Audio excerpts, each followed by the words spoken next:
If tomorrow starts without me, there's something you should know. While I hold you close, never let you go. Hello and welcome to The Broken Pack, a podcast focused on giving sibling loss survivors a platform to share their stories and to be heard, something that many sibling loss survivors state that they never have had. Sibling loss is misunderstood. The Broken Pack exists to change that and to support survivors. I'm your host, Dr. Angela Dean.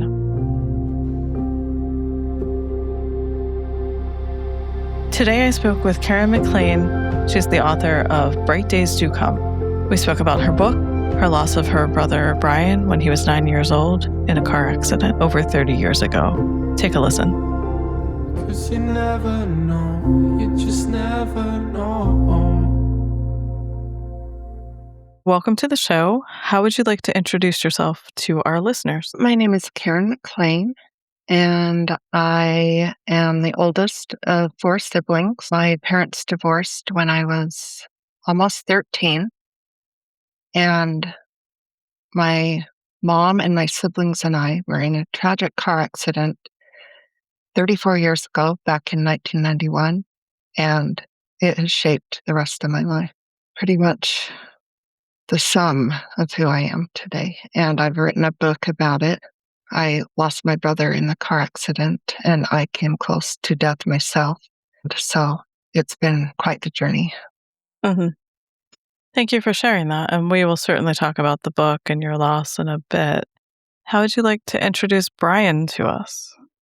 Well, my brother, Brian, he was 9 when he passed, and he is the only boy in our family. So I have two younger sisters, and then he was the caboose. He was the missing link to our family. When he came along, I was 9.5 years old, and it was so fun to have this little boy, this little brother. He was hilarious, always making everybody laugh. He was handsome, he was popular, and he was this little pro at every sport he tried. He played so many different sports, all the sports, except for football. He just shined in all of them. And he loved music. He absolutely loved music. He loved Michael Jackson, especially. At 2 years old, he was lip syncing to Michael Jackson every single day. My sisters and I were rewinding the songs on the tape. We were playing Beat It, Billie Jean, and Thriller back to back, day in and day out for many, many years. And he wanted a make-believe microphone. So he went into the kitchen and found the turkey baster. And he used that as his little make-believe microphone as he sang into it and danced on the shag carpet in our living room, trying to do the moonwalk and spinning while trying not to topple over. He was just so cute, and we loved watching him do that. And we'd just ask him all the time, do that song again, and we'd watch him, and it was so cute. And he had so many friends, and he even had a girlfriend, and he was 9, so they're more like best friends, but so cute. He just was the cutest. He would stay up late with me and look through my yearbook with me, because I would look through my yearbook a lot with me. He just liked to be near me because we were 9.5 years apart. In a way, he was almost like a child to me, because my parents divorced when I was 12, and my mom was a stay-at-home mother until then, and then she had to go back to work. I was 12. He had just turned 3. I was helping take care of everybody. So, and especially him being so young. So you had 6 years of that, taking care of him. Yeah. So we were siblings, yet we were also had a unique dynamic because I took care of him a lot. And I remember when my mom, shortly after she had him, and he was just this newborn baby, I got to hold him in my arms, and sorry, getting a little emotional. It's okay. but he fell asleep in my arms. And I just remember thinking, oh, wow, a baby, my brother, he fell asleep in my arms. It was so cute. And that's one of my most poignant memories of him, just falling asleep in my arms. It felt so special. And it really made me feel like a big sister, even though I had two younger sisters. We weren't that far in age, so there was something different about it. What are the age differences of your sisters? Yeah, Erica is about 2.5 years younger than me, and then Kristen is 4 years younger than me. And then Brian was 9.5. Yeah. Well, thank you for sharing about him. I know you shared a lot of this in your book. Would you want to say anything about the book before we talk about losing him? Sure. I titled the book Bright Days Do Come because there are a lot of storms that we go through in our lives, but bright days do come. And it's important to remember that. And after I lost my brother in the car accident, I almost died as well. I was recovering in a rehab, and a month after the accident, I wrote a poem. The poem I wrote was titled Emotional Weather, and it reads, life is like the weather. It changes from day to day. Like the rain, many tears fall. Like the wind, things blow in and out of life. Like a storm, you don't know what to expect. But like the sun, bright days do come. So I didn't write my book until 33 years later. And I really felt that Brian guided me to write this book and was nudging me to write it. When I finally decided to, I knew that the title would be the last line of that poem, Bright Days Do Come, because I knew my book was meant to inspire hope. And I feel that that statement, Bright Days Do Come, is very hope-filled. Mhm. That's where the title came from. I just read your book, so thank you for that. It was super you. meaningful and hopeful, and I wish it had been out when my brother died. So I appreciate so much that you wrote this book for yourself and for all of us grieving siblings. That means a lot. Thank you. You're welcome. What would you like to share about losing Brian? Well, it was a unique journey because, we were all in this tragic rollover. And my sister, Kristen, that's 4 years younger than me, and I were thrown from our car. We were going on a family road trip, and my 16-year-old sister took to the wheel. She had just gotten her driver's license. My mom sat in the passenger seat. Then I was behind the driver. My youngest sister was next to me, and then Brian was in the very, very back. We were in a station wagon. So my sister driving leaned in to get a sip of her drink. And as she did that, she took her eyes off the wheel for a split second and realized the car was drifting. So she turned the wheel to correct herself, but the adrenaline rush caused her to pull too hard, and we overcorrected. We were on the freeway and we rolled through the median, and we had been heading south. And when our car stopped, it was on the northbound side of the freeway facing north. So it had flipped and rolled.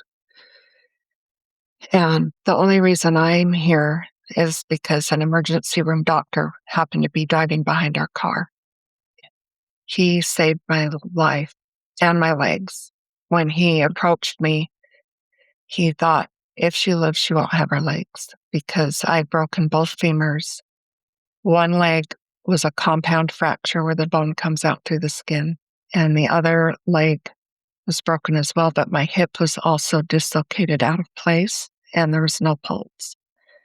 And he had his medical kit with him, and he had one bottle of saline, and he poured that into the open wound, and that was crucial in keeping my leg from being infected.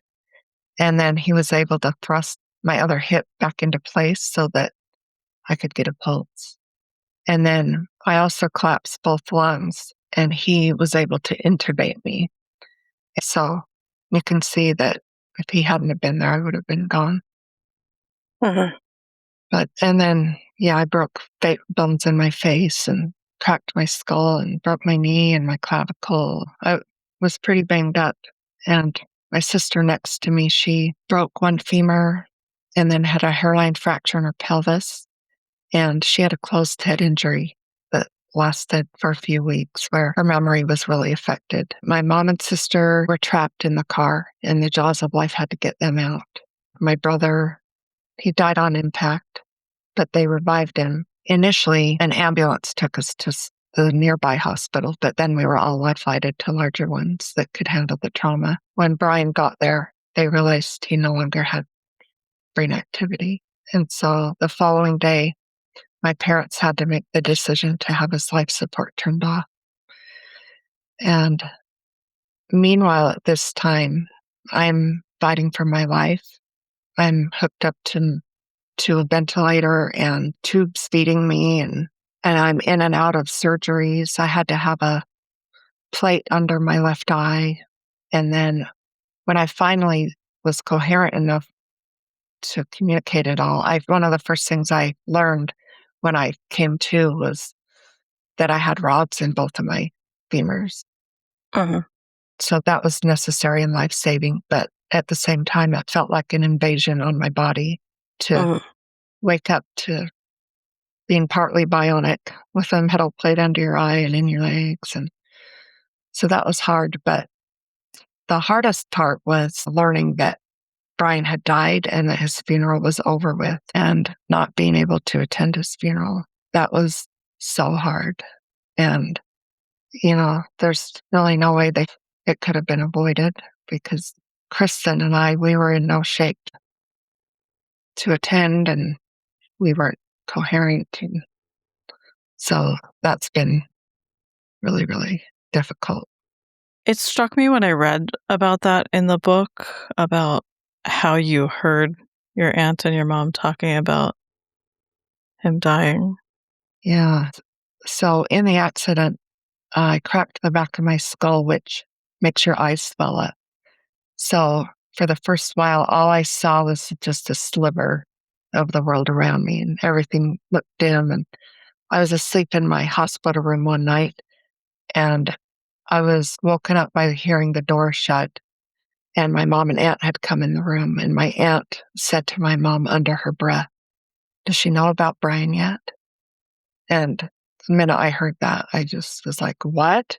What happened to Brian?" And my mom told me, and it was crushing. And I just, you think all these kind of things you just hear about, they don't happen to us, but now it was my reality.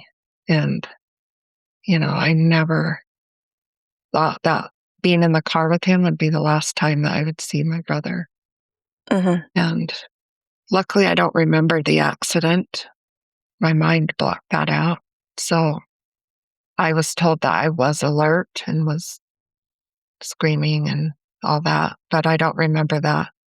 And for a long time, I didn't remember. The first couple of weeks, I didn't remember the day of the accident. But when I got transferred to the rehab, the day leading up to the accident came back in a flash, like all of a sudden, instant. And I remembered going to school that morning. I had just finished my first week of college, so it was a Friday. So I went to school, came home. I picked up Brian, my brother, from his school, and then Erica from her school. Then my mom had already picked Kristen up. Then we all loaded the car up. I remember when we hopped into the car and my sister got into the driver's seat. My gut was like, no. I had an uneasy feeling about it, and I didn't say anything. Then we went to the gas station and got some snacks, and then we were riding in the car and looking at magazines, and Brian was leaning over looking at the magazines, the popular teen magazines. He loved 90210. He loved the character Brandon Walsh, and he would dress like Brandon and style his hair that way, and he was just a little cutie. And that magazine had a bunch of stories about the actors, and so we were looking at that. we're eating our treats. And then the next thing I know, my dad, I hear his voice telling me that I was in an accident and have broken legs and rods in my legs. It was pretty surreal to awaken to that. It was like a nightmare. Yeah. It's funny. When I read that about 90210 and the years, I immediately remembered that era because you and I are about the same age. Actually, you're the same age as my brother. Yes. That's a lot to take in. And over time, it sounds like you learned more and more pieces about the accident and about the loss. I appreciated so many things about your book, but you talked about a whole slew of non-death losses and secondary losses that you've had as a result, including the change in your faith and spirituality, and of course, the signs. It really just struck me so much about how much you've lost as a result of this accident. Obviously, Brian, and so much more. Yeah, so much more. Yeah, and even when I was thrown from the car, I hit the ground on the left side of my body. It created nerve damage on this left side of my face. And then I have a lot of scars too. Just that loss alone, grieving who I was, what I used to look like compared to now. Now I'm in a slightly damaged costume, is kind of how I look at it.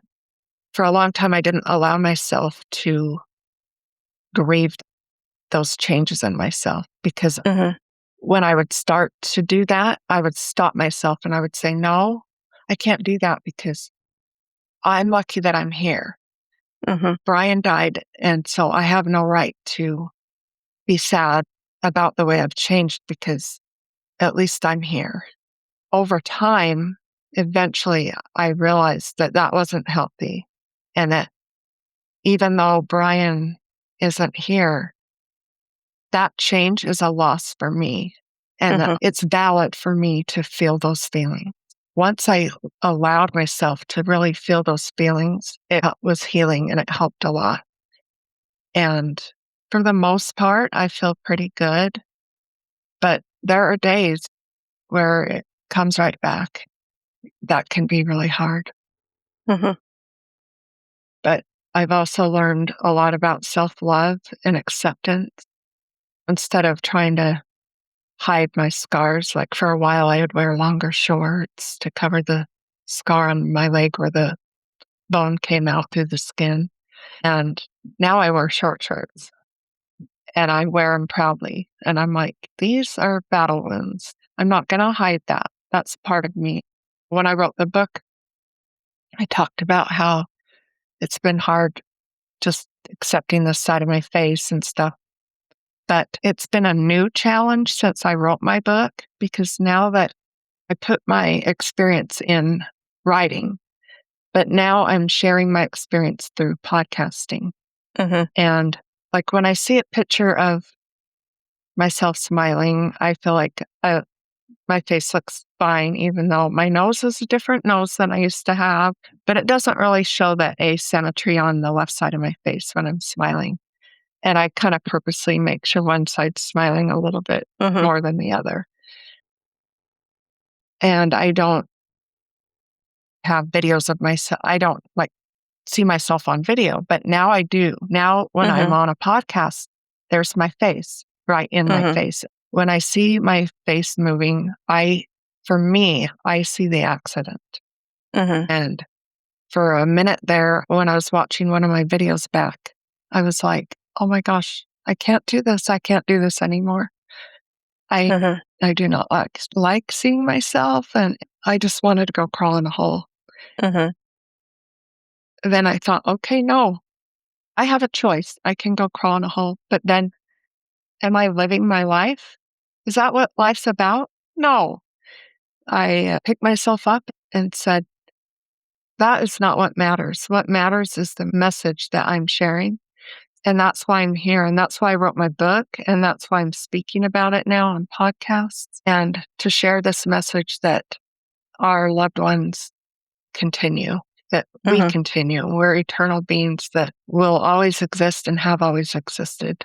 And my brother has shown me that. And so Anyway, yeah, that's been a challenge though, but I'm moving through it. And I've learned that grief is just like fear. You can't go around it. You can't skirt by it. You have to go through it.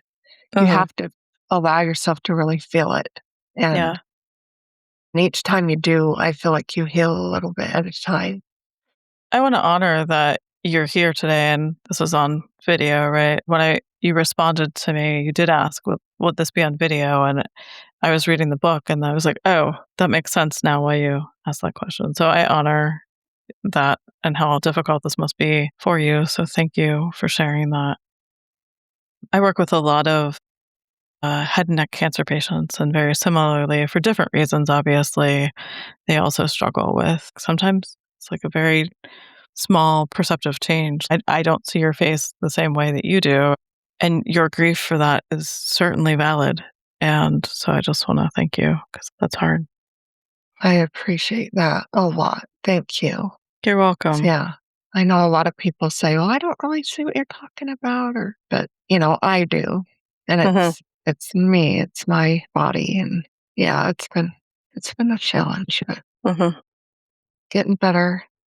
Yeah. Yeah. We don't see those things like in other people, but I could tell you about all of the asymmetries in my face that are, right, you know, Yeah. I hear you. Yeah, it's like not for the same even reason. yeah, like even simple Yeah. things like my son will be like, "Oh, my hair, like this piece of hair right here, it's just not going right. Oh, I can't go to school." And I'm like, "Well, it looks fine." And like to everyone else, it looks fine, but to him, it's this Mhm. piece of hair that's bothering him. It's interesting. I'm learning to go easy on myself, not be so hard, and just Mhm. and remember the message. And truly, my daughter, she's a little spitfire, and if I ever say anything like, "Oh, I don't like this," or she'll say, "Mom, nobody cares." And I'm like, "You're so right. You're so right. Nobody else cares." So that has helped me a lot too. Just Mhm. remembering that the only one that cares is me. And I just Mhm. need to move past it and remember nobody else cares. Mhm. So, yeah. So it feels like your book has a lot of themes. I don't want to spoil it for the listeners because I feel like they should all read it. And I don't think we can talk about your book or your story if we don't talk about all of the signs, or not all of them. We're not going to cover that all in one podcast. But I did love how you described energy of beings as never ending. Am I getting that right? Yeah. Yeah. Like Yeah. eternal beings. Yeah. Do you want to say a little bit about your past, what you believed, and how this transformed how you believed Sure. what you believe now? Yeah. Yeah. So I was raised in the LDS church. I was pretty religious. I followed all the And for our rules and listeners, that's the Church of Latter-day Saints, right? The Mormons.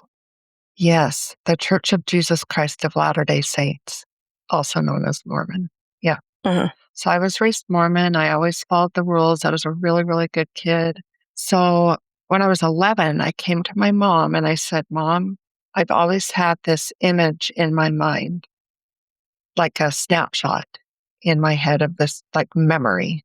And she said, "Okay, well, tell me about it." And so told her I was up high. I was above looking down on this lady, and she was sitting at a desk at a typewriter typing. Around her on the floor were big white square tiles. And then I could see the tops of her shoulders. And she was wearing this dress that wasn't quite lavender and it wasn't quite light pink. It was kind of a mixture, really unique color. And she Mhm. had dark hair that was twisted up into a spiral on top of her head. And her jaw dropped. And she told me that I had just described where she worked as a secretary when she was pregnant with me. And she Mm. had a dress in that same color.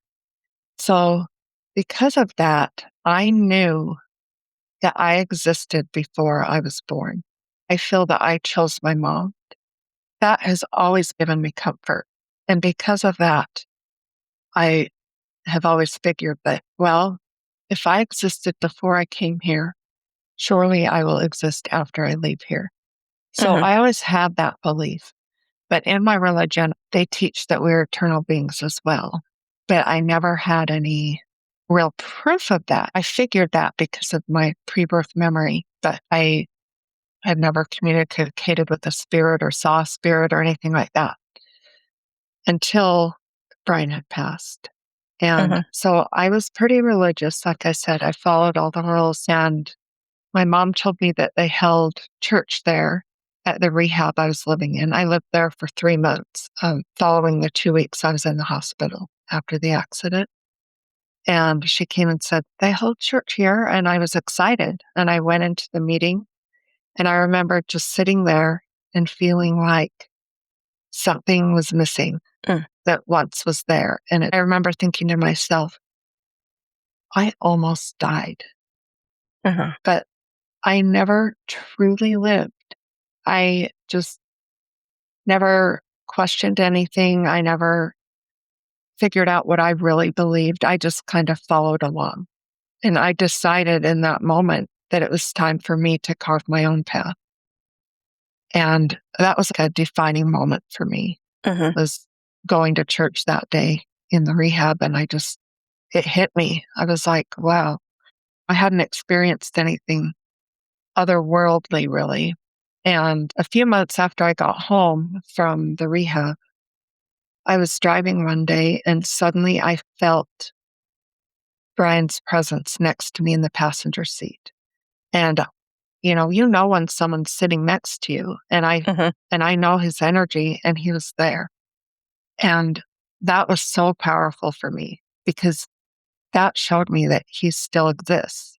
I just couldn't see him. And it was like, oh my gosh, he's still right here. And I talked out loud to him and told him how much I missed him and thanked him for coming to see me. After a couple of minutes, that presence kind of dissipated. But I was so grateful that I felt that. And maybe about a week later, I was asleep in bed one night. And when you wake up in the middle of the night, you're usually pretty groggy and you just fall back to sleep. Maybe you look at the clock and drift back to sleep. But I woke up this night and I was so alert. And I felt happier than I had ever felt in my entire life. And to this day, I have never felt that amount of happiness. I felt this burning in my heart. My heart was literally warm. I had to really restrain myself from waking up my mom and my sisters and telling them how much I loved them, because it was just absolutely overwhelming. And I did eventually get back to sleep. In the morning, I talked to my mom about it. We both agreed that I must have had some kind of out-of-body experience. We figured it must have been with Brian. Although I wasn't allowed to remember what transpired during that experience, I was allowed to remember the feeling. And I'm so grateful that I was, because that, along with feeling his presence, really started building my belief in the afterlife. Around that same time, my mom had gotten home from choosing Brian's headstone. It's got to be a really hard thing to do for your child. And she came home and she was overwhelmed and emotionally drained, and she dropped to her knees and she was going to pray, and she closed her eyes and she saw what she describes in her mind's eye. It was like a movie playing where she saw Brian either at dusk or dawn, because he was silhouetted, and she saw him from behind, and he was walking along a river, just peacefully kicking rocks into the river. And she kept thinking, turn around. And he never did, but she stayed there and watched it for as long as she could. And that brought her a lot of comfort. And then we had a neighbor come to my mom not too long after the accident.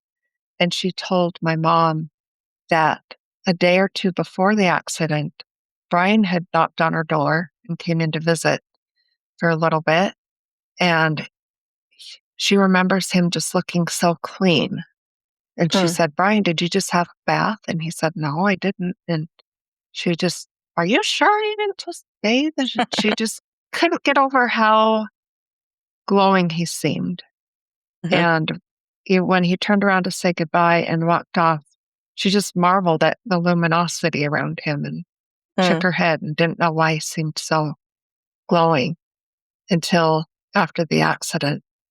She came to my mom and told her that experience that she witnessed really brought a lot of comfort to us, because to know that he had this spiritual glow around him, to us signals that he was going to be called home and that it really wasn't an accident. And that's kind of how my family and I view that.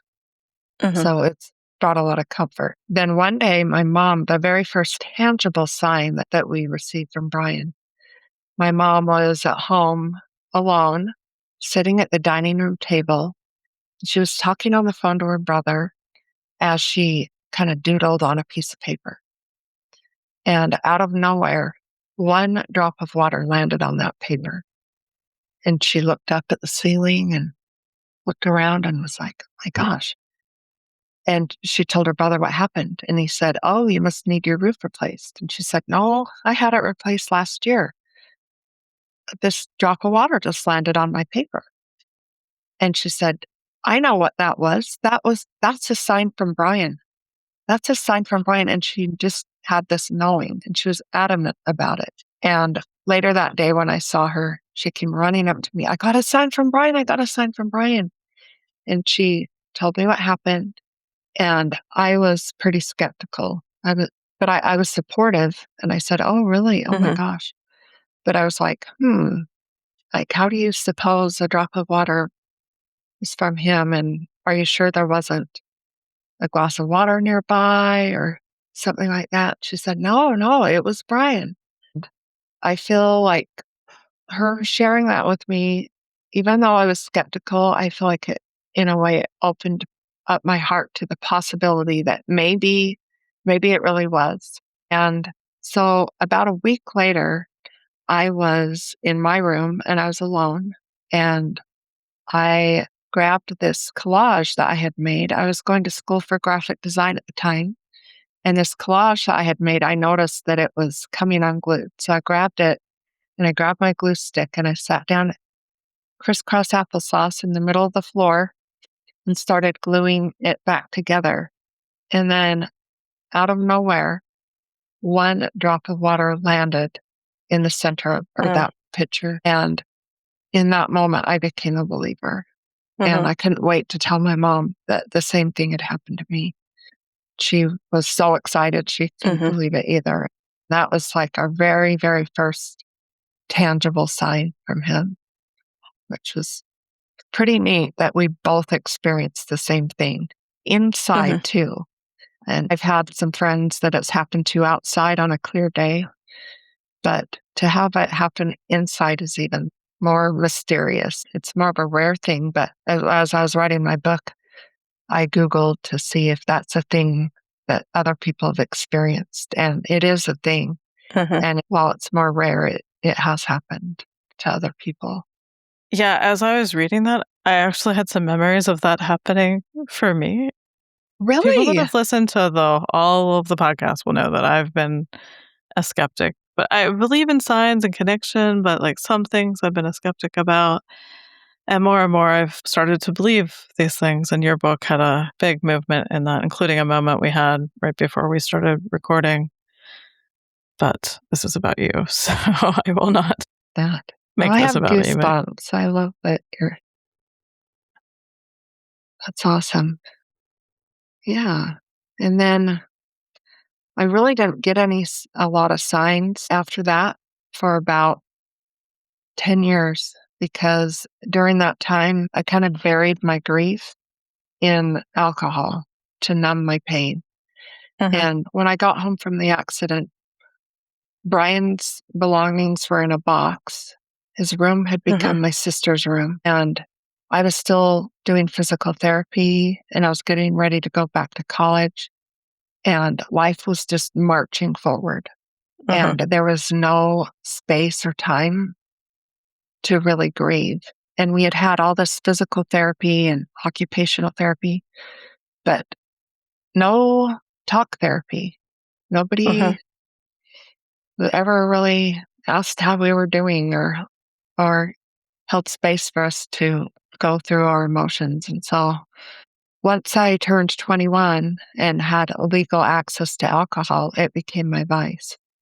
Looking back now, I feel that it blocked me from getting from that connection because I was in a dark headspace as well. So my headspace and the alcohol just put me in this dark place. But eventually I learned to start feeling my feelings. I quit drinking and I grew in self-love, and all of that, I think, helped put me in a place of light instead of that place of darkness. And that's when I started getting more signs. More and more signs started coming.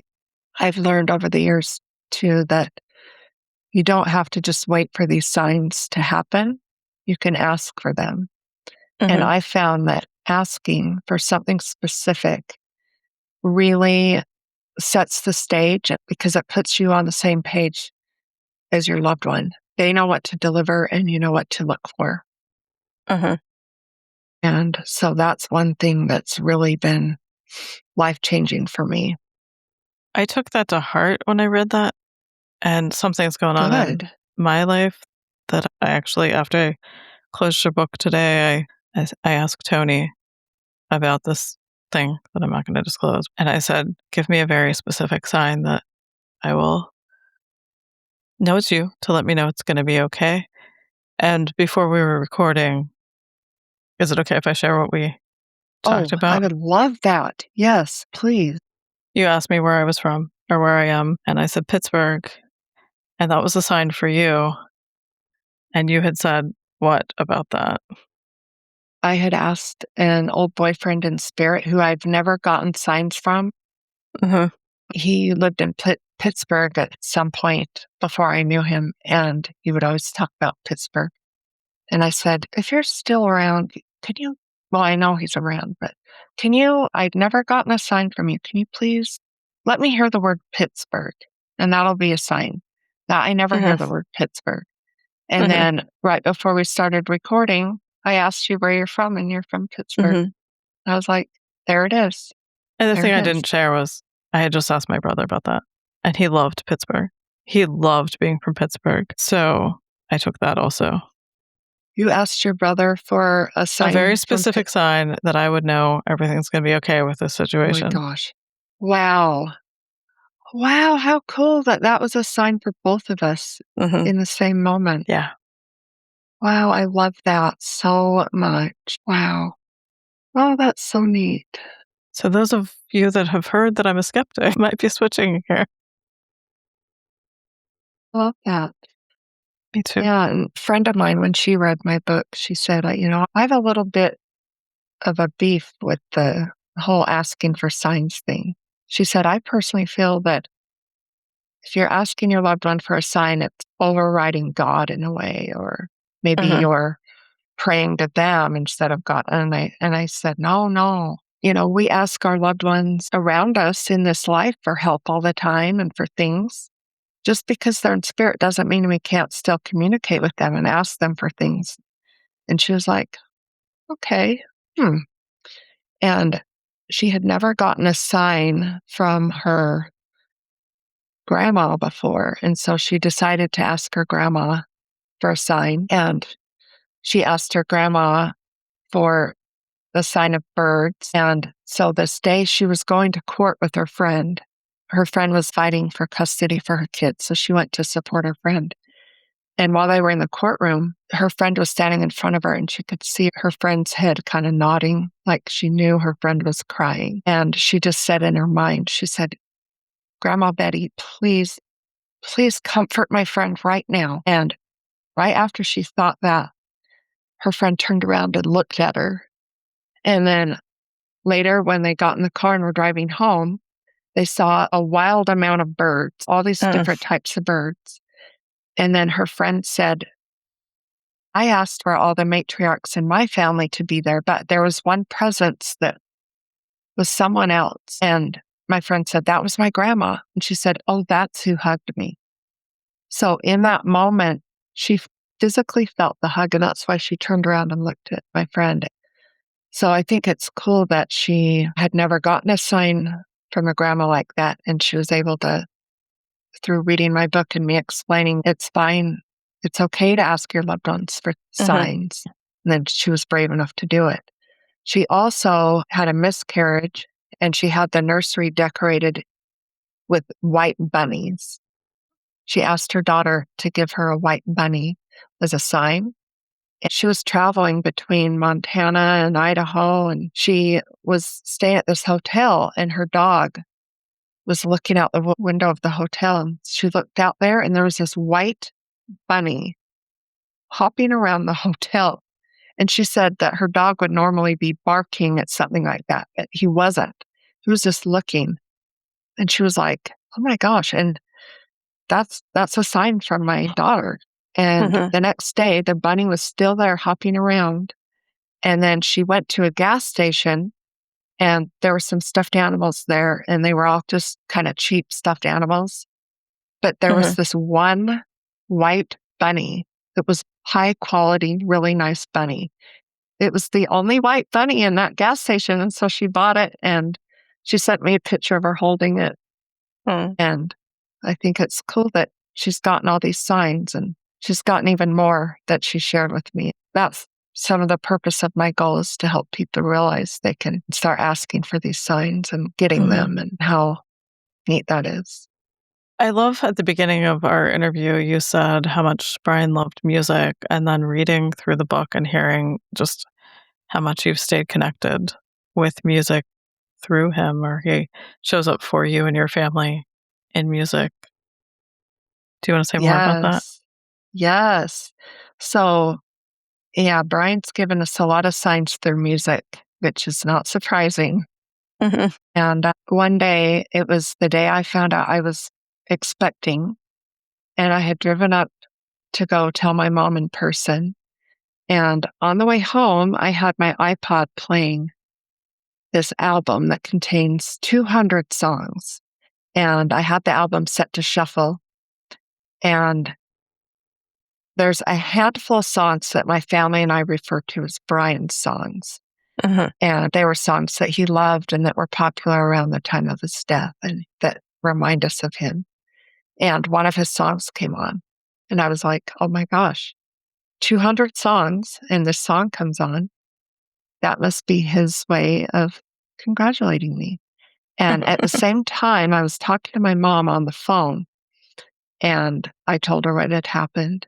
And then the very next song that came on was another one of Brian's songs, and back to back, even though it was on shuffle. And I was like, oh my gosh. And we both thought that was so neat. And then my mom said, oh, wouldn't that be cool if the song Somewhere Out There came on? Because that song was sung at his funeral. And I said, oh, that would be really neat, but I don't have that song in my collection. And anyway, we ended up saying goodbye, and I thought to myself, that's pretty cool. I got those two songs. Even at the same time, it can be easy to question yourself and to doubt it and say, well, maybe they just happened to both come on in a row, even though the odds of that out of 200 songs are really unlikely. So I decided to put it to the test. And I said, Brian, if those songs were really from you, please play Somewhere Out There next. This will really help me grow in my trust to know that these really are from you. And so I turned my iPod off, and I flipped the radio on, and the ads were running. And I thought, well, let's just wait and see. When the ads stopped running, Somewhere Out There came on next. And I was absolutely blown away. And that's when I learned that you can ask for signs. And that started a whole new way of connecting with my brother. And that was many years after, right? Yeah, this was many years after. Yeah, this was in 2007-ish, maybe. And our accident was in 91. So it took that long to realize oh, I can ask for signs. And since then, I've asked for a lot of specific signs, and it's been miraculous to see how he gives me these signs and how he comes through. For example, with my book, I didn't write it for decades. And whenever I share my story, a lot of friends are saying, well, you should really write a book with all these experiences. And I just was like, yeah, that's a big undertaking. I don't know. But as time went on, I started feeling this nudging, and the nudging got so strong. I could tell it was Brian saying, you need to do this. When it got so undeniably strong that I couldn't deny it, I said, okay, Brian, give me your birth year as a sign, 82.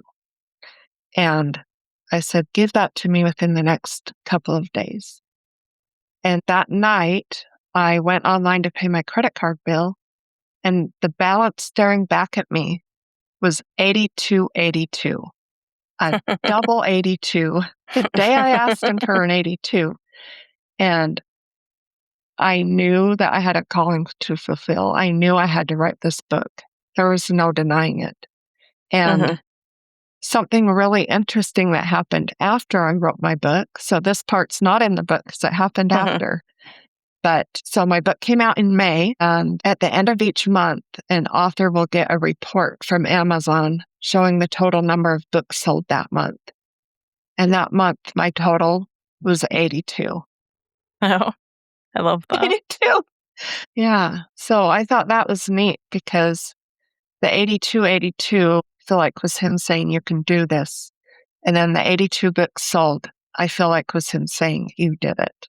And I didn't ask for that one. And it just was like, oh my gosh, there's another 82. It was really neat to get that. One time I just wanted to feel connected. And I said, Brian, can you give me an 82 sometime soon? And the next time I went to the store, I just paid for my groceries and put the receipt in my pocket. And when I got home, I looked at my receipt and it was $82 even after tax.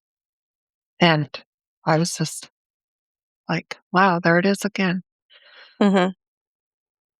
We talk a lot about continuing bonds in this world of grief and loss. And it feels to me like, yes, it's definitely signs, but it's also this way of you're continuing the bond and the relationship with him.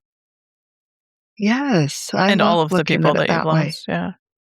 Yeah, it really is. I love that. You said something earlier about not having talk therapy after he died.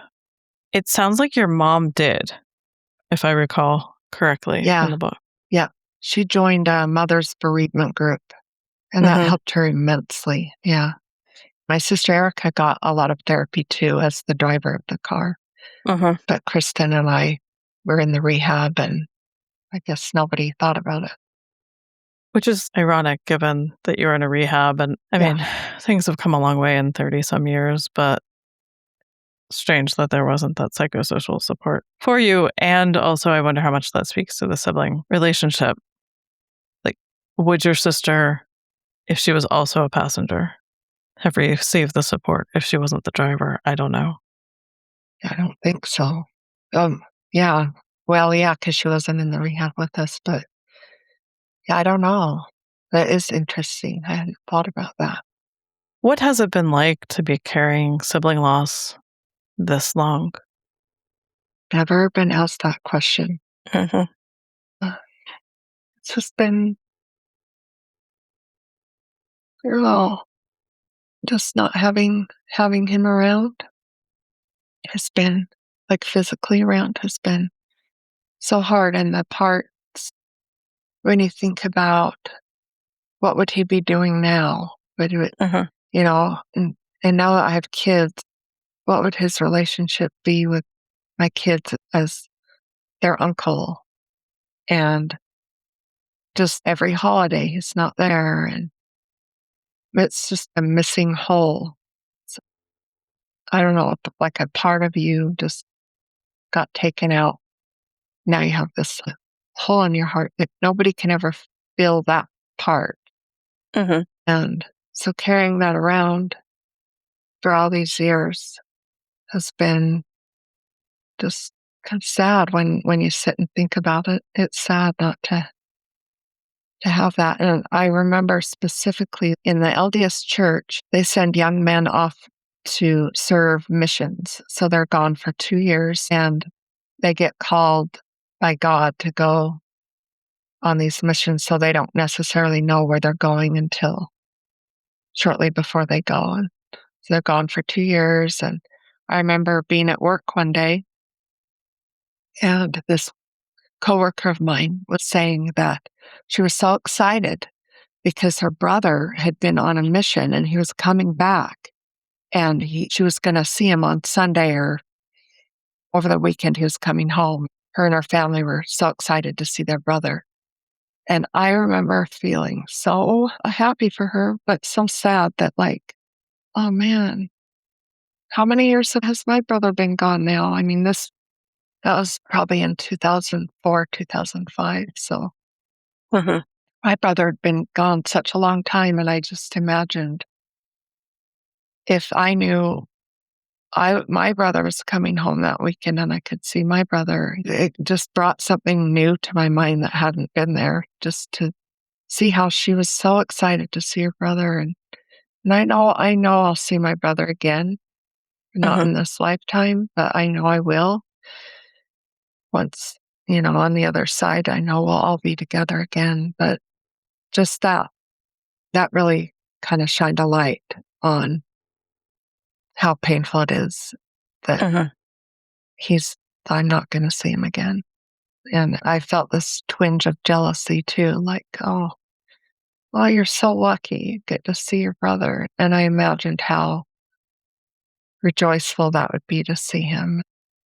Mhm. It was just kind of a hard realization. Yeah. You've had so many milestones and moments in which I wonder how much you think about, like, what he would be doing or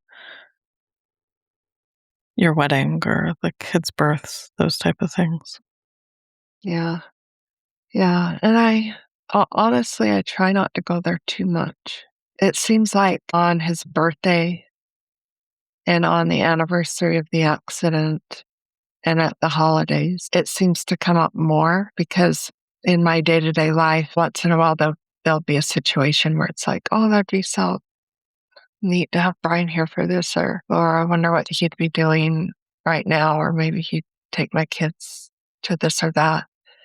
But overall, I try not to really go there Mhm. just because my motto in life is it is what it is. Mhm. I feel like kind of while focusing on the things that can't change doesn't really do a lot of good. That's how I feel. So Mhm. I try not to think about it too much of what would he be doing now? Because then it just makes me sad. Yeah. So living in the present. Yes. Yeah. There was this quote that from your book. Is it okay if I read it?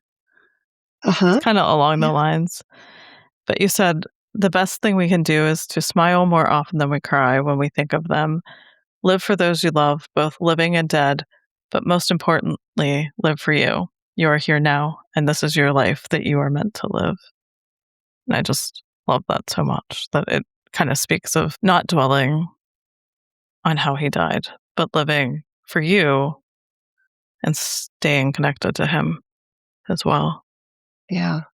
Yep. I do try to focus more on that. Ironically, a year before he died, I had a friend who died in a car accident.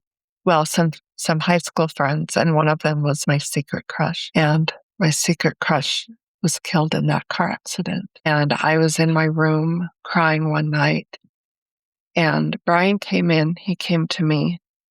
And for those, if you put this on video, I'll show it, but then I'll explain it too so your listeners Mhm. can see. But he handed me this drawing of a smiley face with an arrow pointing to it.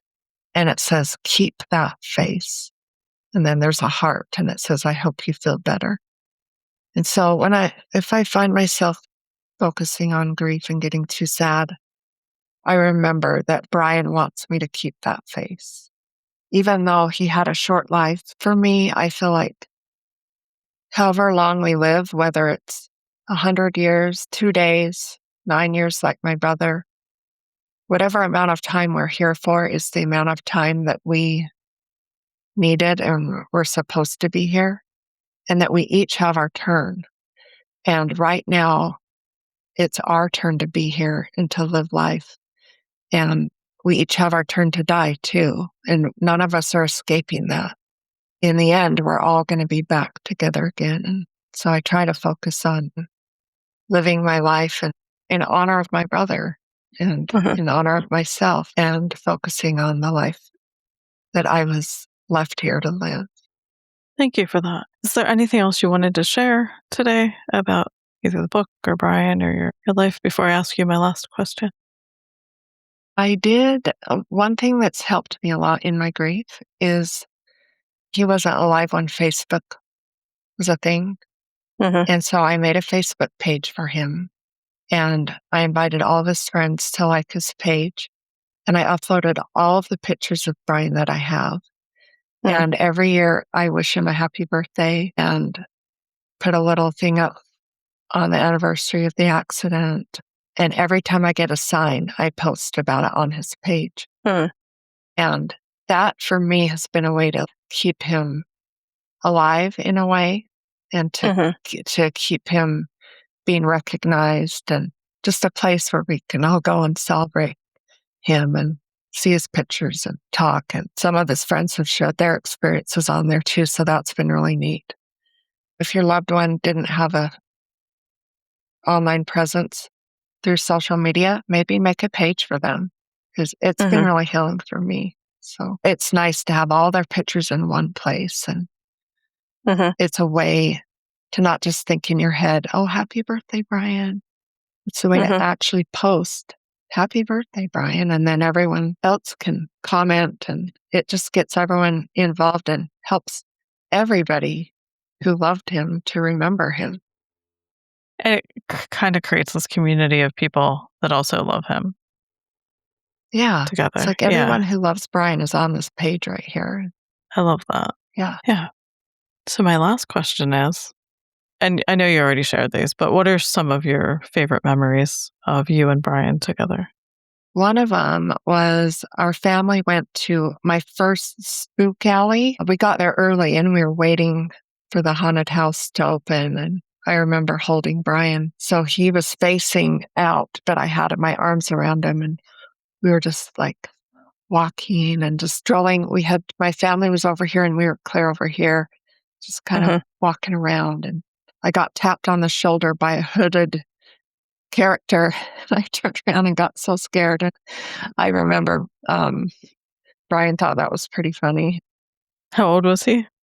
So he was, he was probably like 2. And he wasn't scared, but I was. And I was so scared that my voice went really, really low. And I've heard that sometimes when you're really scared, your voice can just drop.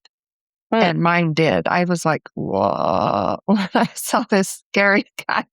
So he just thought that was funny. And so, yeah, that's one of my favorite memories. I shared some holding him when he was a baby and looking through my yearbook with him and looking through the teen magazines with him. And another memory that I didn't share was he was so cute. I loved the band Depeche Mode. He liked to draw. He was a good artist, and he drew this picture with these flowers that were on the album, and he wrote, "I love Depeche Mode."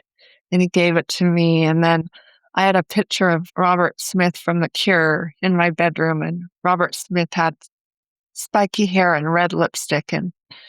And Brian said, will you fix me up and make me look like him? And I said, yeah. So we went to the bathroom and I spiked his hair up and put some red lipstick on him. And he just was like, yeah, this is cool. And then he always had these little sideburns and he didn't like them. And my mom would say, just leave it alone. It's fine. Just leave it how it is. And so I would say, come here, Brian. And I would like shave his sideburns, and then he'd be so happy. And so So that was fun. And one of my favorite memories, I'm glad I remembered to share this one. We had that dry, like powdery baby food in our house because my sister, she was a teenager. She loved eating it. So we had this powdery baby food, and Brian liked to eat it too. And one day, it was summertime. We were all bored, and Brian came to me and said, Karen, will you make that baby food for me? And I said, sure. And then I thought, let's have some fun with this. And so I said, okay, turn around. And so I made the baby food, and then I put some green food coloring in it. So that was this green baby food. But then I opened up the fridge and I put a little bit of Kool-Aid in there. And then I put a little bit of Coca-Cola in there. And then I opened up the spice drawer and put some brown sugar and some salt, and then some seasoning salt, and then a little bit of syrup, and a little bit of mustard, a little bit of everything to just make it gross. Because I thought this would be so hilarious. Yeah, just big sister teasing her little brother. So I made this concoction that seemed like it would be really disgusting. And I said, okay, turn around. Here's your baby food. It's ready. And he took a bite. And he said, this is so good. And he just ate it. Really? That sounds so disgusting.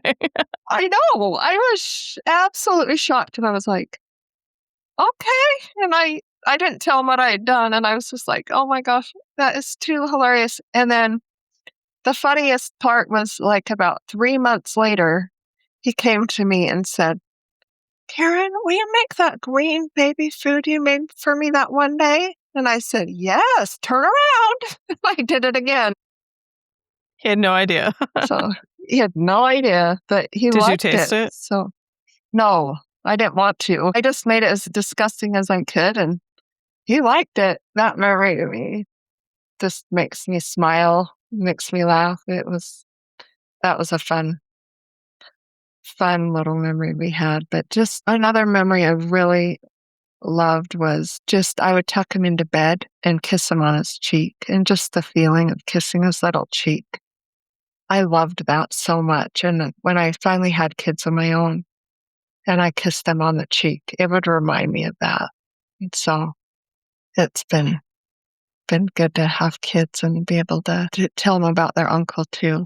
And I've taught my daughter to ask Brian for a sign. I said, he's your uncle. And if you guys need help, or if you're feeling alone, or you're at school and whatever is going on, ask Brian to help you. And I've shared, whenever I get these signs, I share them with my kids. And one day I told my daughter, I said, you can ask Brian for a sign. What would you want to ask him for? And she said, I want to ask him for Finn the cat. And I said, who's Finn the cat? And she said, oh, he's this orange and white tabby cat that came into our backyard once. And I said, once? Okay, when? And she said, last summer. I said, okay, so a year ago, this cat, how did you know his name was Finn? And she said, oh, his tag. And I said, okay, so you saw this cat once a year ago in our yard. And I said, that might be kind of hard for Brian to deliver. So maybe let's just ask for an orange and white cat, and maybe we'll see it on a billboard or on the TV, or maybe we will see it in real life. But let's do it. That sounds good. And she said, okay. And we were at this amusement park, and when we got home, I went to take the garbage outside, and I hear this meow. And I look over on the steps of our porch, and there's this orange and white tabby. So I race inside, and I tell my daughter to come out, that Brian gave us our sign. And I said, come outside, come outside. And she ran outside and ran up to his tag, and it was Finn. And she told me, she said, see, Mom, I told you told me not to get that specific. But see, you can. And I said, oh, yeah, that's a good reminder. You're right. You can get specific. I've thought about, what else did Brian like? He liked music. He was born in 82. So I've asked him for songs. I've asked him for 82s. One day I was thinking, oh, he loved Teenage Mutant Ninja Turtles. And I hadn't heard about a Ninja Turtle since the accident. And I said, okay, Brian, give me a sign with Ninja Turtles within the next week. And that night, I was at home taking my makeup off and brushing my teeth, and I had the TV on. I had it set to the main Netflix menu, so nothing was playing. And all of a sudden, something started playing, and I looked over at the TV, and it was a trailer for this show about toys and their history. The trailer that it was playing for was a trailer for an episode that was all about Ninja Turtles and how they came to be. And so I hear this man saying, Teenage Mutant Ninja Turtles, repeating it. He repeated it 3 times. To have the TV come on by itself and to hear the words I had just asked Brian for a day or two earlier was pretty amazing. So I've gotten really specific, and that's something that's really been a neat way to connect. It sounds like these add to your memories with him. Yeah, it's like I'm making all these new memories. Yeah. I love that. Yeah, me too. Well, thank you for coming on today, and it was a pleasure to meet you. It's so nice to meet you. Thank you so much for having me. You're this welcome. was very special, so thank you. You're welcome. Thank you so much for listening. Our theme song was written by Joe Millwood and Brian Dean and performed by Joe Millwood. The Broken Pack is more than a podcast. Visit thebrokenpack.com to sign up for Wild Grief, our newsletter, and to explore everything else we're building. If today's episode resonated, you can send us fan mail or support the show using the links in the show notes. Information on Wild Grief, our social media, resources, and our guests can be found wherever you get your podcasts. Please like, follow, subscribe, and share. Thanks again. Oh, you never know, you just never know.